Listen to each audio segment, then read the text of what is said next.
Olá e bem-vindos ao Cantinho da História. Esse episódio vai para a Fabiola Costa, que me pediu para falar sobre a diáspora africana no Brasil e a relação entre os dois continentes. Vamos começar pensando o termo diáspora. Diáspora vem do grego e significa dispersão. Até algumas décadas atrás, a diáspora era associada à disseminação da religião judaica e dos povos de origem hebreia pelo planeta. Somente de algum tempo para cá é que se pensa em diáspora africana. E a diáspora africana contempla principalmente as relações entre o continente africano e a América como um todo, porque a escravidão nos moldes capitalistas, explorando o tráfico e a sujeição dos povos africanos, é considerado um fenômeno inserido dentro da ocupação europeia das Américas. Então, nós teremos episódios envolvendo a escravidão africana, não apenas no Brasil e alguns países da América do Sul, mas também principalmente no Caribe e nos Estados Unidos.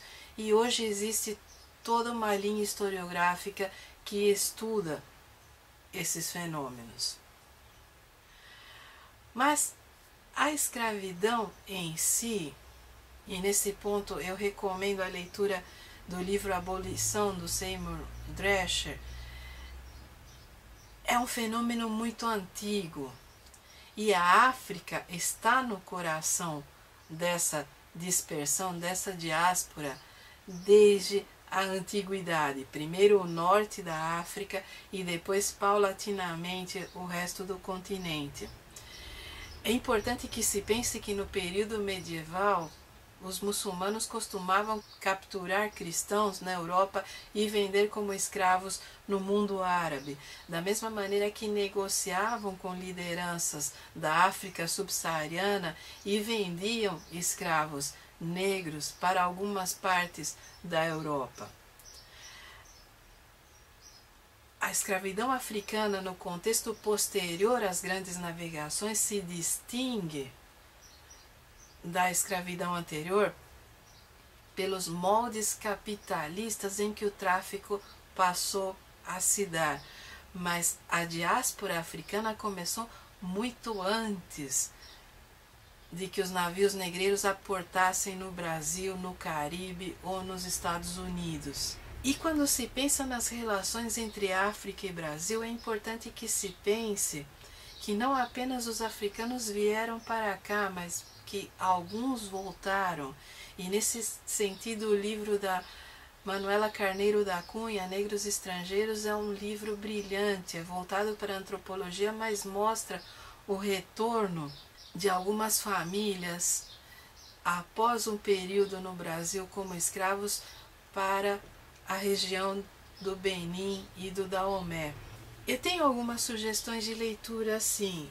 Eu tenho essa Enciclopédia Brasileira da Diáspora Africana, do Ney Lopes, que é o formato tradicional de enciclopédia, com verbetes, verbetes sobre autores, verbetes sobre conceitos, sobre palavras de origem africana usadas em português e quais são os objetos que elas denominam. É um dicionário extremamente bem elaborado, cuidadosamente elaborado, e que ao final traz uma extensa lista de bibliografia. E é isso que eu recomendo sempre. Fabiola, procure uma obra sólida e veja qual é a bibliografia que o autor consulta e a partir dela construa a sua.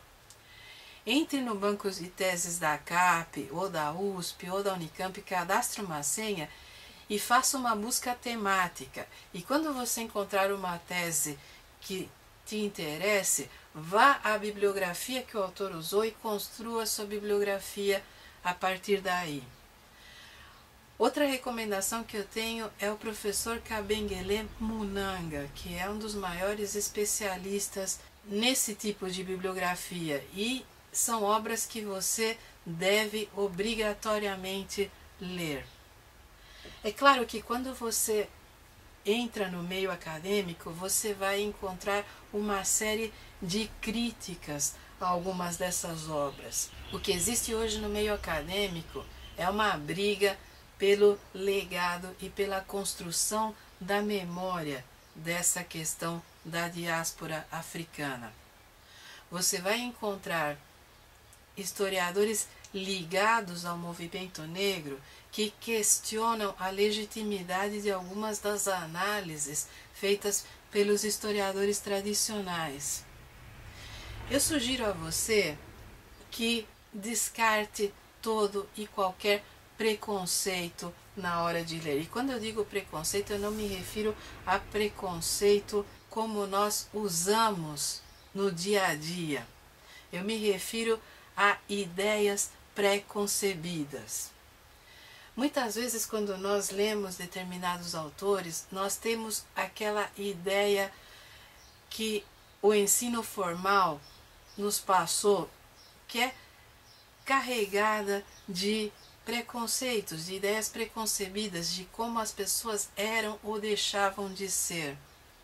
Existem dois extremos nessa série de preconceitos: aquele que coloca o escravo como uma eterna vítima e lhe nega a postura de sujeito da própria história, e existe aquele outro preconceito que vem sendo desenvolvido ultimamente a partir da militância de alguns grupos de identidade negra.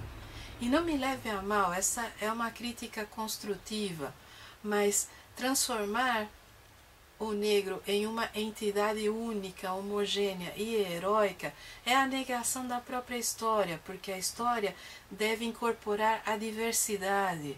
E se nem todo negro era vítima, também nem todo negro era herói. É necessário perceber as dimensões de cada caso, de cada fenômeno.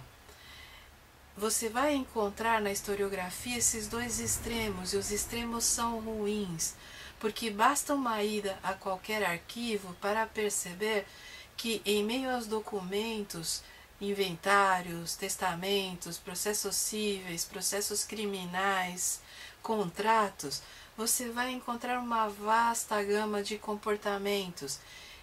Existem escravos que estavam tão inseridos na mentalidade escravocrata que, do momento em que conseguiram a liberdade, a primeira coisa que fizeram foi comprar escravos para si.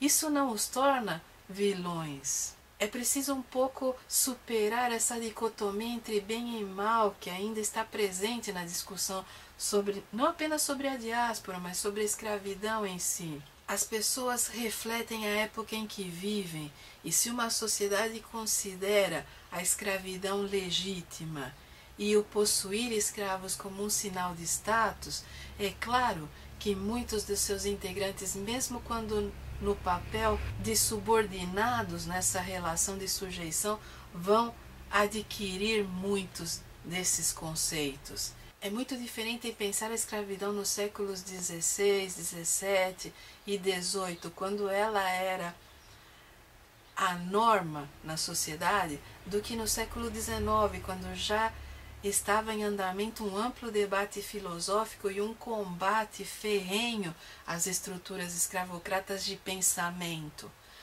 Então, quando se pensa na diáspora, você tem que pensar também em questões de contexto, que é diferente o escravo que chega ao Brasil no navio negreiro nos anos 1700, daquele que chega a partir de 1830, quando toda a sociedade já discute um eventual fim da escravidão.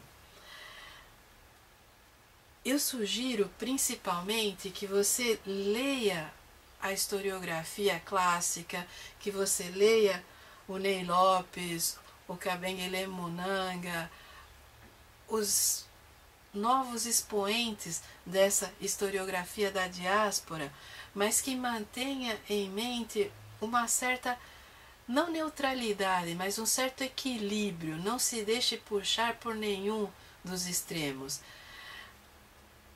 Eu adoro a militância nas trincheiras da história.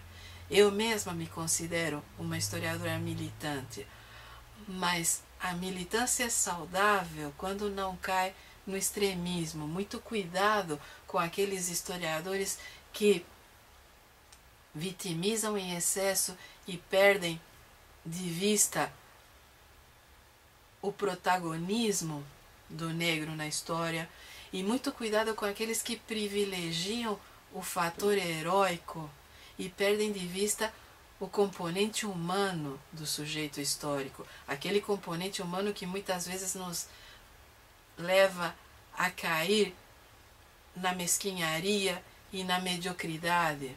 Porque se você pensar na trajetória humana, é muito mais comum a mediocridade do que o heroísmo ou a vitimização. Quer dizer, entre os dois extremos, o que move a história muitas vezes é exatamente a mediocridade.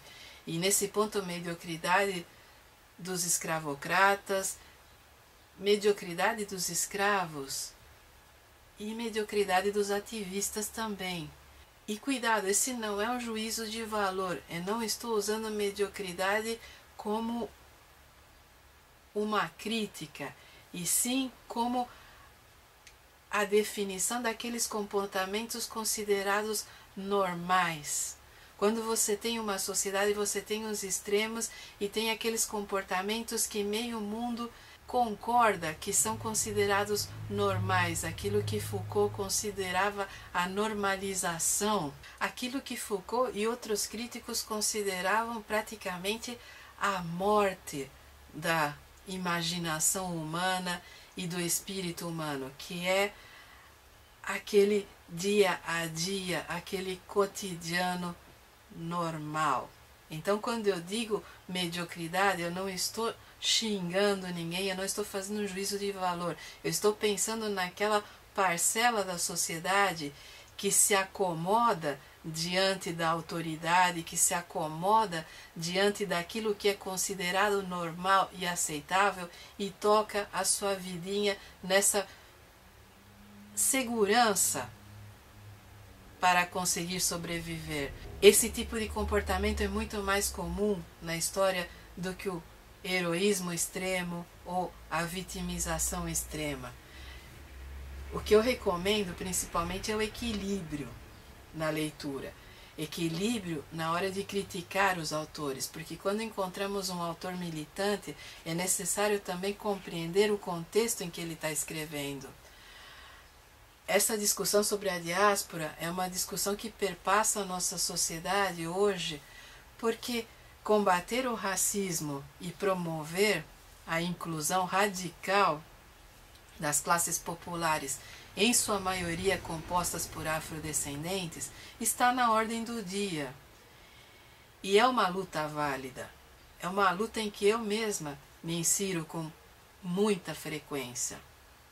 Mas é necessário também pensar a produção historiográfica a partir de pontos de vista teóricos sólidos. É necessário equilibrar a militância e a vivência intelectual. Por isso, Fabiola, eu recomendo, leia tudo o que você puder, consulte os bancos de tese, forme uma bibliografia sólida, pesquise, mas mantenha o equilíbrio na leitura. E qualquer dúvida, qualquer sugestão, qualquer comentário, você sabe onde me encontrar. Eu estou lá no Facebook, na página Cantinho da História, ou no meu blog que vai passar por aqui. Eu demoro, mas respondo.